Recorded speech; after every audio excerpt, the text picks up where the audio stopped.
what would they do for a living? It was at that moment she turned from the dusty world of academics and wrote a magical novel called The Discovery of Witches. A Discovery of Witches about the relationship between a historian descended from Salem witches and a 1,500-year-old. Sorry.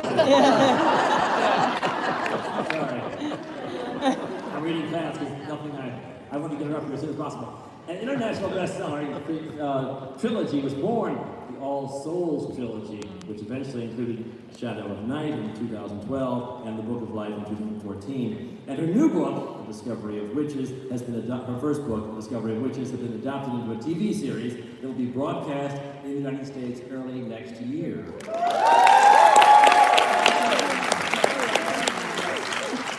And in a few weeks, she'll publish a new novel called Time's Convert.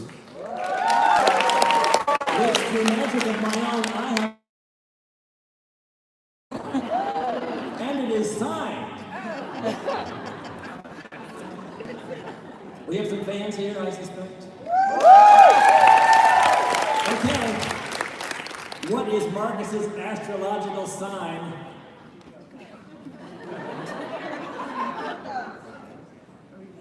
I don't hear the answer. Aries. Gemini. They're just guessing now. Okay, in what town was Marcus born? Yes, who said that? The book is yours.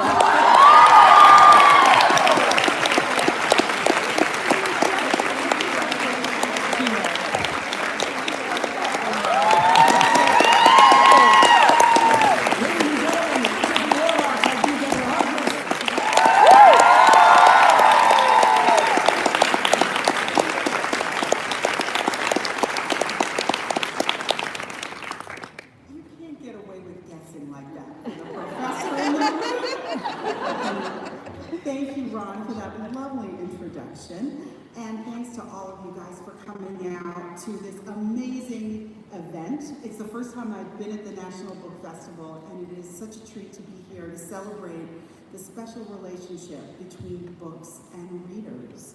So I think that it's fair to say that if you're in this room, you are a reader. Which means that these are now, several hundred of your best friends, because everybody in the room shares that. And there's nothing like books and sharing our favorite books to sort of bring people close together. And that's what's so amazing about the National Book Festival, based on what I've seen already. So, as Ron said, and I'm sure that this comes as news to nobody in the room, I am not only an author, but I'm also a professor. And I am a specific kind of professor. There's a sort of tree of knowledge out there in history. There's all these fields and subfields and subfields. And when people say, well, what do you teach? I always say, Europe between 1400 and 1700. And they say, okay, yeah, but, so we're in the 14th. And I say, no, not really the 14th. I mostly teach the 16th century. And they say, oh, okay, Henry VIII. And I'm like, kind of, but usually I teach, the history of science and medicine, and which makes me an intellectual historian. And people always say, an intellectual historian? Yeah, I study how people think about the world and their place in it. That's what intellectual history is really all about. And I became an intellectual historian basically when I was a sophomore in college. Everybody in the room probably can remember a teacher who may have asked them a pivotal question at some point in their education. For me, it was a professor named Harold Garrett Goodyear, and he asked in a class on magic in the Renaissance, talk about the shape of things to come. He asked, how do you know what you think you know? And I still remember to this day, I remember the table in the library where I was sitting when he asked that question. I remember which chair I was in, because I felt like the whole top of my head lifted off. How do I know what I think I know? That was the beginning of my journey into intellectual history and the history of science. But of course, even though I've gone from European history to the 16th century to intellectual history and history of science. There's even a further weird subspecialty of mine. And that subspecialty is the history of the book. What the history of the book is a little less self-explanatory than the history of science and medicine. Basically, the history of the book studies what it is that we're here celebrating, the special relationship between books and readers. But it's, yeah. So for those of you who are really into reading yourself, you should know that there's a whole historical field that is dedicated to you in the past.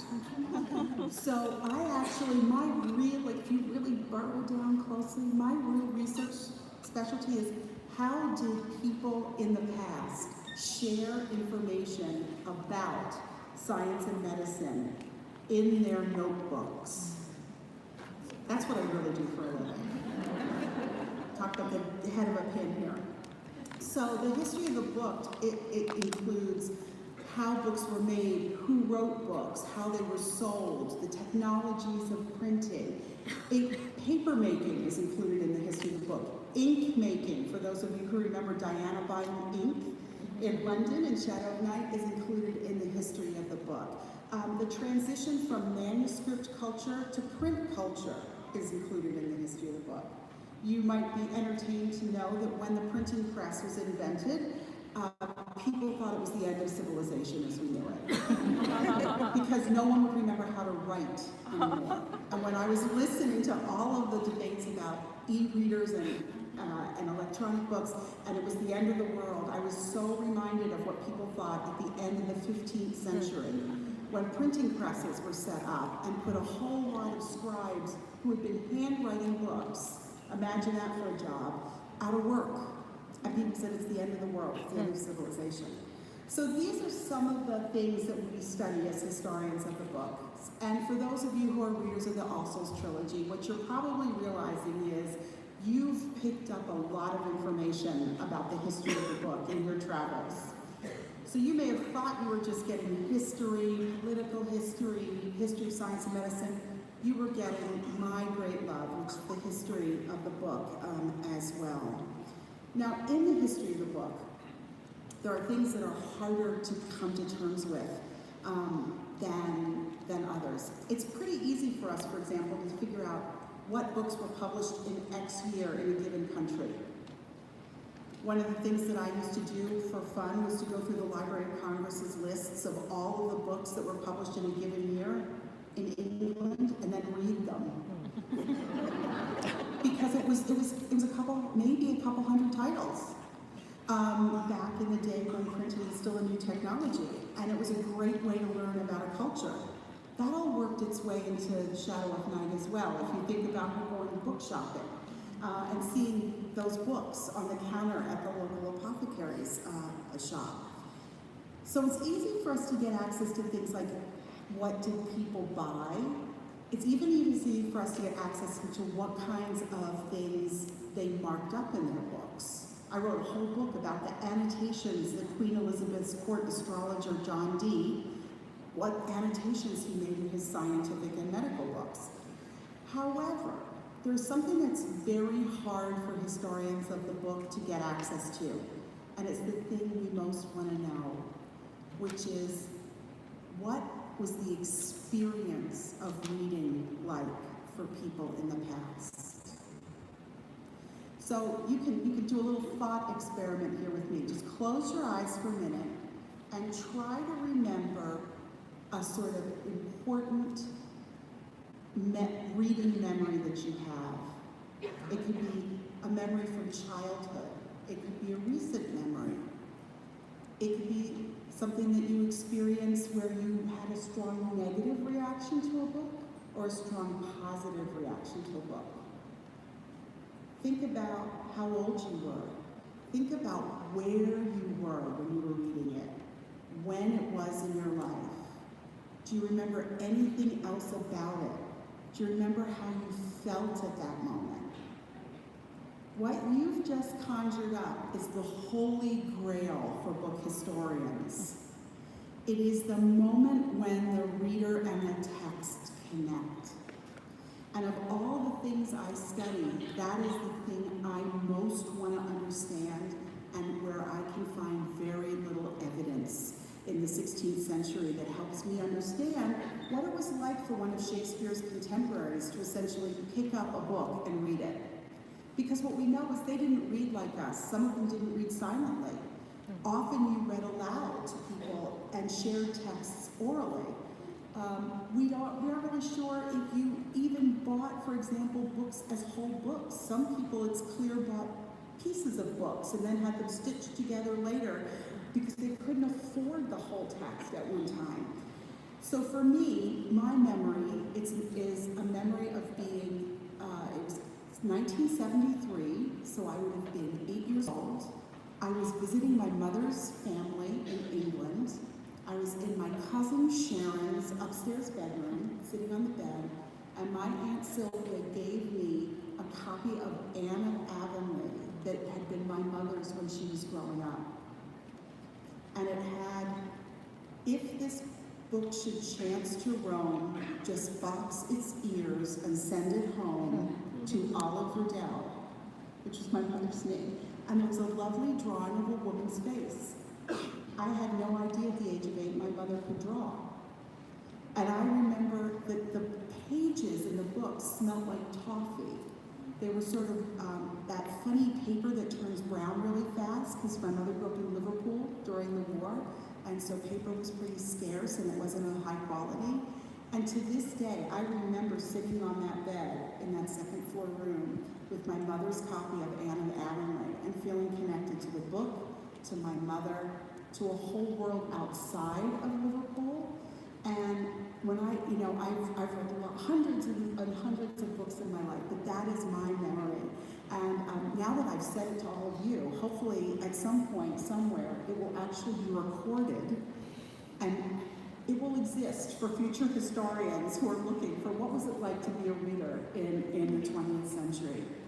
So I started with this story of the history of the books because of the ways that my fictional world, the All Souls world, is a world that is built around books and readers. It is a world that is filled with libraries, from the Strayhoff Library in Prague to John Dee's library at Mortlake to the Bodleian Library to the Beinecke Library. It's filled with texts that have very close relationships with the people who touch them. There's a reason why in the third book of the trilogy that when Diana finally gets the whole book of life, it enters into her and changes her forever. That's because that's how I feel when I read a book, right? It gets into me and it changes me forever.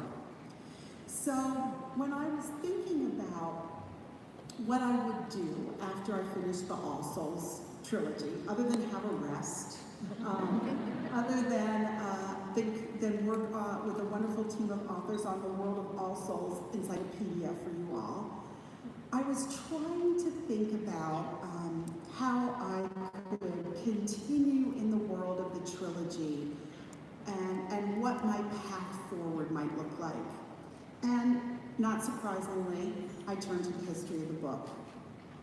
And I started to think about the ways in which we are what we read, just like we are what we eat, that our reading shapes us, just as Diana's contact with the Book of Life shaped her. I think I was influenced a bit by this because I was teaching the history of the book at the time, and I was teaching a book that is still fairly controversial by Irving Leonard called Books of the Brave. And Irving Leonard was interested in how the conquistadors coming from Spain to the New World spent their time on ships. And he looked through various ship inventories to look to see what books were on board these ships for this very long voyage going from Spain to the New World. And we're in the perfect place to discuss this. Guess what he found? He found that the #1 reading material, there was always a copy of the Bible, but other than that, these ships that were going from Spain to the New World were filled with genre fiction. They were filled with chivalric romances, tales of King Arthur, and knights going on quests. And what Irving Leonards argued was that you can see in the way the conquistadors conceptualized what they were doing in the New World, which seems to be at such a distance from what we as modern observers see, looking back at the evidence of what they did to the native populations. We see a tale that is a tale of brutality and a failure of empathy and a lack of understanding. What the conquistadors saw themselves were people on a heroic quest to spread the word of God, people who were looking to have adventure and to meet magical creatures, all of which were in the genre fiction. Now, of course, people aren't only what they read. A lot of other things go into it as well. But I was struck by the ways in which the question of are you what you read might be able to help me get into my characters' backstories. And I had a little bit of a trial balloon with this. For those of you who read The World of All Souls, when we came to write the section on Matthew and his ideas about science. Matthew's a 1,500-year-old vampire, as you heard, and so he's read a lot of science books. And when the author team met to talk about The World of All Souls, they said, Deb, you gotta write an overview of Matthew's scientific ideas and where they came from. And I just thought it was going to be stupefyingly boring to do that. And I'm an educator, so I have a kind of an idea of what's going to be stupefyingly boring. So I said, oh gosh, I don't want to do that. But you know what? I could tell you what were some of the most pivotal reading moments in Matthew's life. What books influenced him? Like me reading that copy of Anne of Avonlea that belonged to my mother. And so we put books on a bookshelf, on an imaginary bookshelf, that I felt like Matthew would have had a really strong connection with. And once I did it with Matthew, I wanted to do it with other characters as well. So that brings us to Times Convert, to the new book that's coming out in just a few weeks. Times Convert, the title of the book, comes from a line from Thomas Paine's Common Sense. Time makes more converts than reason. And when I was trying to imagine the books that Marcus would have read up until the time he became a vampire in 1781, Common Sense was definitely on that list. But there were others as well. So the person who won the book, Tracy, knows that one of the things that Marcus is a child from Hadley. Hadley, Massachusetts was on the frontier of the colonies in the 18th century when Marcus was born. He said, incidentally, he is a Leo. But he would have been taught to reading something called a primer or a primer. And the Library of Congress has amazing copies of the New England Primer. If you're ever in Washington and you get a chance to go or to look at them on their digital collections, they were books that had little verses for children to read and memorize. They often had words of praise about the king. They had words of one syllable, words of two syllables, words of three syllables, little parables, and that's how somebody like Marcus would have learned to read. What's amazing to us is if we look back at those vocabulary lists, words like God and king and lady and courage, words that we wouldn't necessarily maybe think would be the sort of the words that you would put in a children's reading guide appear on the list. When Marcus finished learning to read, he would have gone from primers to almanacs, the bullet journals of the 18th century. Almost every house had an almanac in it. It gave you the roads in and out of major cities. It told you when major agricultural fairs were coming.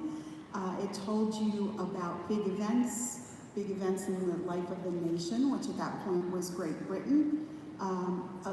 The birth date of the king was almost always highlighted in red. And an almanac So Marcus would have had one of those almanacs in his house as well. He might have had an adventure story or two. One of the most popular books in the 18th century was Robinson Crusoe.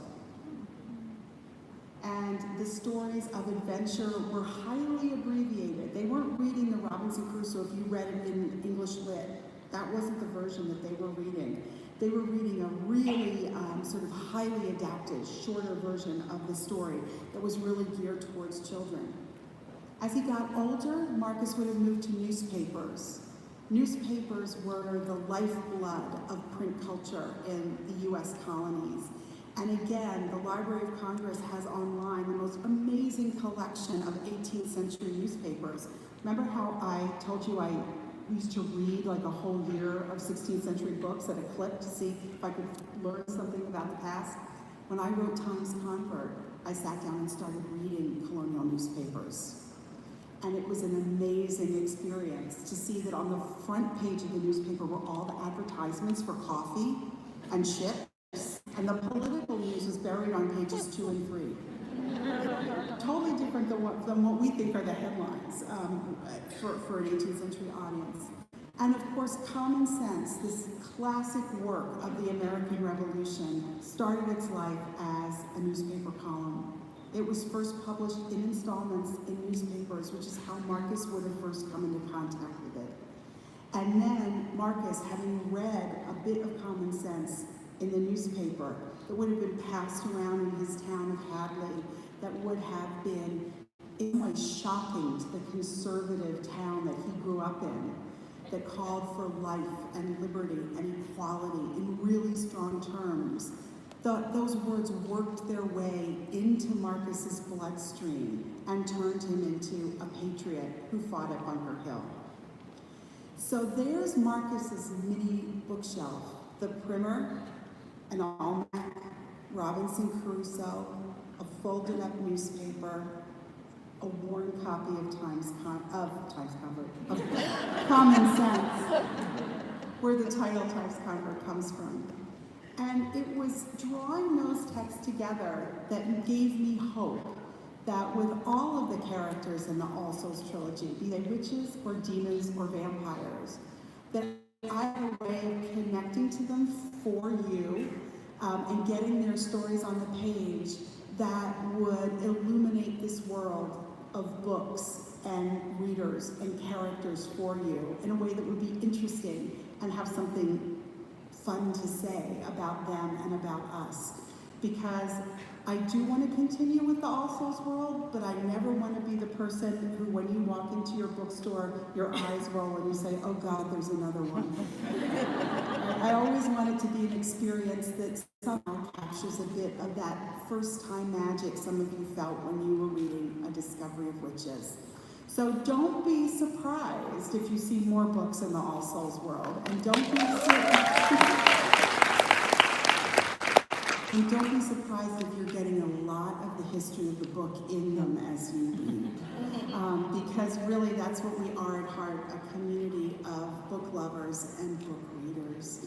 So I want to, at this point, invite you guys. I've saved a lot of time for questions because I thought there might be some. So we've got about 15 or 20 minutes for questions. So if anybody has any, please come on up to the microphone. If nobody has them, I will just read for you. This is the moment in the teacher's life that's very anxiety producing. Yes. I first encountered your books via audiobooks. They are beautiful pieces of performance in my view. And I'm curious, given your historical perspective on the history of the book, where you see books going. I'm a first generation Kindle owner, so I kind of understand, chuckling at the Chicken Little perspective on e-readers, so I'm interested to hear where you think we're going. Where do I think we're going? If you had told me even 5 years ago how popular audiobooks and Kindle would become, I think I would have been surprised. But even more surprising is the renaissance of independent bookstores that's happening. So what I think is what I'm seeing a lot of is almost there's a name for it. It's called platform agnostic readers, which basically means I'll read anything on anything. I'll read it in hardback and paperback and audiobook and Kindle, and that's what I think is so exciting. So I'm trying to imagine what the next evolution of that might be. As somebody who thought email was silly, I'm probably the worst person to ask about the future. But it's intriguing to think about the ways that, you know, how an audiobook and a textual book and, you know, a visual adaptation of a book might someday fuse together.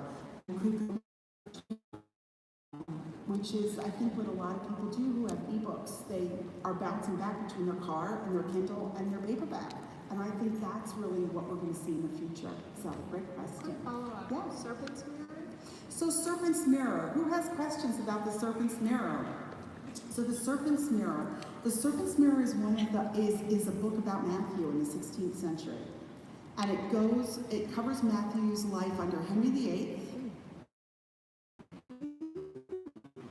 And Mary Tudor and Elizabeth. And it took me more story than I thought. And about halfway through, I have about 225 pages of it written. And Matthew did something very surprising. And it brought me up short. And I started working on the Marcus book as a kind of antidote as I worked out the Matthew problem. And the Marcus book was finished first. So I had a choice at that point whether I was going to give you the Marcus book first or just hold it. And I decided I would give it to you. So the Serpent's Mirror is coming. I promise. Yeah. First of all, I want to thank you for how very responsive you are with your fans, especially on Facebook. That's awesome, and we appreciate it. So I also want to ask about Gallaglass. Yes. He's my favorite character, and I've never heard that before. You're the first person who's ever liked Gallaglass. Thank you. Is he getting a book, please? I think Gallaglass will get a book. I spent 2 wonderful weeks this summer sailing around Ireland and Scotland on a boat to get a little closer to Gallaglass. So he now has been advanced to the official position of having a notebook devoted to him, which is the first step in the book being. Now you know I'm not fast, so please nobody look for this for Christmas. It's not good. But he will get his book. He will get his moment in the sun, I promise. Yeah.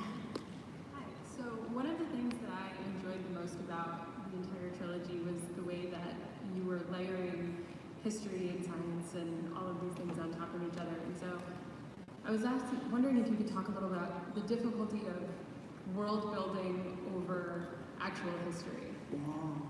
Great question. So as a historian, as you can imagine, I have a kind of fairly allergic reaction to history going out the window, be it in anything.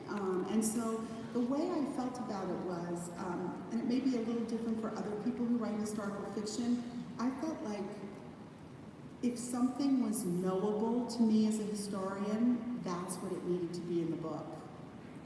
But if something was unknowable, like what was Kit Marlowe doing on Halloween in 1590, I could invent it. So I'll give you an example of how that played out. Matthew Royden, who's a real person, and was part of my research for my master's thesis, which was on George Chapman's Shadow of Night. Any of that sound familiar? He was this annoying hanging Chad of my master's thesis, who the Shadow of Night was dedicated to him, but he was like it's like the Forrest Gump of the 16th century, but I couldn't find any real concrete information about him. So I thought, well, he's perfect. That's exactly what a vampire would be like. I'm going to use Matthew Royden. So actually, even in Discovery of Witches, you were falling in love with a 16th century dead poet. Because I used whatever I knew about Matthew Royden to shape Matthew Claremont's character, because he was this sort of fixed historical thing. Then, as I started writing it, I thought, well, Shadow of Night, they're there in October, they'll be out by Christmas. And as I kept writing, as I do, in my loop-de-loops, and we got closer and closer into spring, I thought, oh no. Because one of the other things I knew about Matthew Boyden was that he was in Prague in March and April. I had no intention of going to Prague. We were going to go to London and come back. But as the plot unfolded, I said, I'm sorry, the book, it's going to take me longer. I have to go to Prague. And people said, what do you mean you have to go to Prague? And I said, Matthew Boyden went to Prague. It's now March. I have to go to Prague. And they said, no one knows that but you. And I said, I know, but I know it. I know it. And so that's sort of my relationship with history. So people keep saying, well, why is Marcus, when they read the draft sometimes comfort, why is Marcus in that battle and not this battle? Because that's what was happening, and I'm not going to sort of rearrange history. So I almost think of it as like a pinball machine. You know how when you used to shoot the ball of the pinball machine, there were these little flippers that kept them? That's how I think of history in my books, those little flippers that are just keeping the ball within a set of boundaries.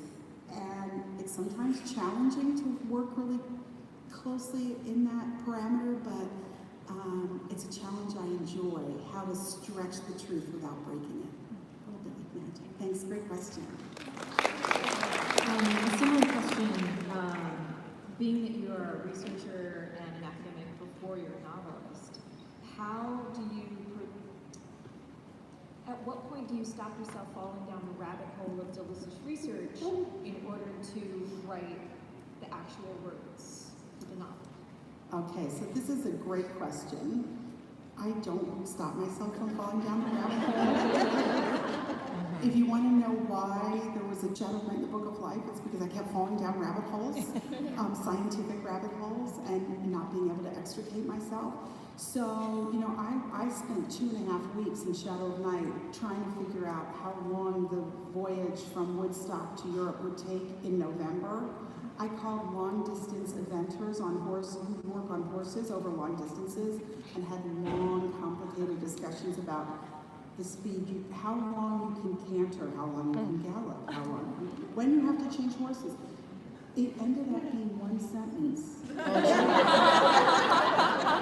weeks of unending research. It's the most frustrating 2 weeks. They don't teach you this in graduate school, just so you know. And so it is one of the delights of writing a book, and even though it feels like a weird rabbit hole, it almost always produces something useful. So now that I have a little bit more confidence in myself as a writer, I panic less when I fall down those rabbit holes. But it's always where it's a balancing act is in the writing. Because historical information is like jalapeno pepper or cilantro. A little goes a long way. So you don't want to sort of take everything you've learned about history, and I know you've read books like this, and dump them in so that it overwhelms the story. It should be a spice, a flavor, and an accent. So one of the things that I do is I ask myself, if this story was set in the present, would I spend 3 pages describing a table? No, right? So if I'm in the past, I try to hold that same standard to it. That if, in fact, Diana sits down at a table in the 16th century, I could devote 3 pages to describing the table, but I try not to. And that's how I sort of balance it out. Yeah. Hi, well, USC grad, so right on. I hope that Philippe might get a book in there. I would love to maybe see an early version of him. My question is, I am a leader of a club of Army spouses, well-read and well-traveled. So after we read your new books and before your newer ones come out, what books would you recommend for us? Wow. So you mean just like what are some of the books that I am just loving reading these days? So I will tell you, for who has read Eleanor Oliphant is Completely Fine. Give it up to Eleanor Oliphant. I love that book. Did that. I also have to say I just finished reading Girl Wash Your Face by Rachel Hollis, which I had a lot of fun with, and which I felt at times she was writing directly to me. I tend to be a professional nonfiction reader, so I'm actually reading a book about paper making, because why not, as a historian of the book, and I'm enjoying that. So Yeah, those are three off the top of my head that are right on my to-read pile, or have just read pile. Thank you. Yeah, you're welcome. Hi. Hi, I run a apothecary museum here in Alexandria, right outside DC. You should totally come and visit. That sounds like fun. And an apothecary, that's my particular interest. I'm curious what sources you use for some of the botany that you talk about in the witchcraft. Yeah. It's a great question. So I spend, like I said, lots and lots of times reading scientific and medical notebooks. So I spend lots of times with notebooks that medical practitioners kept of their medical receipts, their cures, their recipes. Similarly, I work on a lot of people who would have self-identified as magicians in the 16th century, and those include their spells and their plant lore. So the Bodleian Library probably has one of the biggest collections, and the British Library has the second biggest collection for what I do, which is 16th century. But I did just buy an early 19th century medical formulary on eBay. I know there's amazing stuff on eBay. So I'm sort of delving into the wonderful world of 19th century drugs right now and medicines. Well, it's amazing because, again, this book is like breaking apart. There's newspaper clippings in it. There's handwritten recipes. And it's everything from veterinary recipes to headache cures to apple pies. And I just love it. But it was clearly some households' essential text. We have a massive archive, so if you are I will needing take you research up on about that. American stuff, you can apothecary museum on Facebook. All right. I will come visit you. I'll take you up on that. So, yes. Hi, Deborah. First of all, thank you. You've made the last couple of years completely enjoyable late at night. And during the day and in the middle of the night. How has all this changed your life? How has it impacted you? I have a bigger classroom, that's for sure. I have to make hard decisions about priorities that I didn't have to do before. So when I first started, I was writing in the morning between 5 and 7. No one had ever heard of me. No one knew anything about it. No one was waiting for the Philippe book or the Gallo Glass book. And I was just writing in the morning, and then I would go off and teach my classes, and I'd cook dinner and, pet the dogs and go to sleep and start the next day. But now I have a couple of, in addition to being a writer and a professor, I'm an author, which is this part of my life, is coming and meeting you, which I love. And I'm also, of course, working on the TV show as an executive producer. So that's a lot of different hats to wear. And sometimes I have to make decisions about doing one thing instead of the other or pushing something aside. And that is honestly the hardest part of my new life, is juggling. But listen, I'm talking to a whole room of multitaskers. We're all juggling. It's just that those are my particular balls in the air. So that's my challenge at the moment. I'm a work in progress. Hey. Hi. Hi. You referenced sharing experiences and wanting to know experiences with reading, and you shared a positive one. Could you share your first or strongest negative experience with the book and how that shaped you as a person and as an author? Yes, I just got chills. I can tell you when it happened. It was last spring. I was teaching the history of the book, and one of my students decided that they wanted to do a project on Mein Kampf. And they wanted to do it because they'd been to a museum and there was a copy of Mein Kampf in a corner in a museum, a Holocaust museum, and they thought that it should have a more prominent place in the museum because it had been so instrumental. And I said to her, well, have you looked and seen how many copies of Mein Kampf we have here at USC? So we did, and we discovered that we had almost 24 copies of Mein Kampf at SC.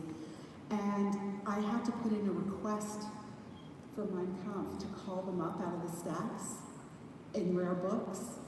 And when I went to pick up Mein Kampf, I felt like, first of all, I didn't want to walk across the library with this copy of this book in my hand because it had a certain kind of power for me that was very negative. And I also felt like I had to explain to the librarian why I was taking it out. because I didn't want them to think I wanted to read Mein Kampf because I liked what it said. And it gave me an insight into all of the people who were afraid to have a book in their possession because the power that book had in public.